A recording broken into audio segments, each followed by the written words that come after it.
वंदे मातरम वंदे मातरम वंदे मातरम ভারতের জানাই ভারতীয় জনতা প্রধানমন্ত্রী নরেন্দ্র মোদীর দেশকে মূল চিন্তাধারা দেশ দিগকে ছড়িয়ে দিন মুখ্যমন্ত্রী ভারতীয় জনতা পার্টির পরিবারে হাজার হাজার সালাম মাতরম বন্দে মাতরম ও ভারত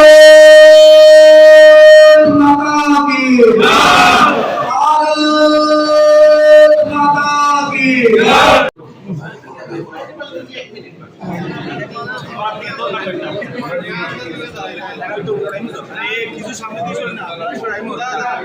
আমাদেরকে সম্বোধন করবেন সবাই पिछले बार कांग्रेस को जिताया था तो ऐसा कुछ होगा हमको इस बार तो नहीं हराओ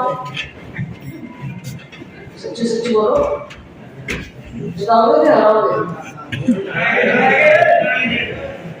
मतलब 50-50 दिख रहा है और कोई बोल रहा है और कोई चुप है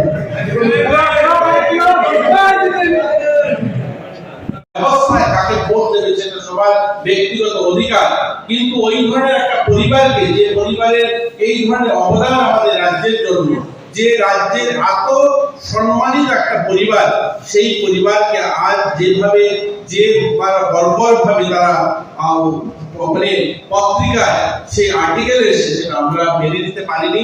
আমি ব্যক্তিগতভাবে মেনে নিতে পারিনি। আমার ভারতীয় জনতা পার্টি সরকারের যারা প্রতিনিধি আছে, পার্টি কার্যকর্তা যারা আছে, আমরা সবাই এটাকে খণ্ডন করি, আমরা সেটাকে ধিক্কার জানাই। আর সর্বশেষ বলবো, আমরা কৈলাসহরবাসী যারা আছি, আমরা সাংস্কৃতিক শহর বলি কৈলাসহরকে। এখানে সাংস্কৃতিক প্রেমী লোকরা, আমরা ছোট শহর হতে পারি কিন্তু আমরা কৈলাসহরের প্রতিনিয়ত এই ঘরটাতে আমরা দেখি এখানে সঙ্গীত চর্চা হয়, এখানে সাহিত্য চর্চা হয়।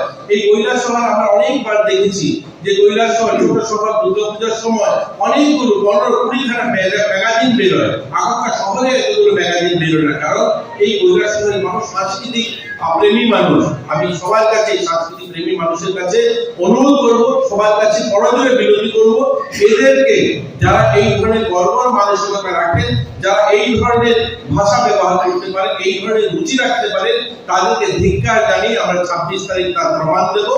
26 তারিখ ভোট বাক্সে সেটা তারা প্রমাণ পাবে। এই কথাগুলো বলে সবাইকে শুভেচ্ছা অভিনন্দন জানিয়ে আমি আমার আলোচনা শেষ করলাম।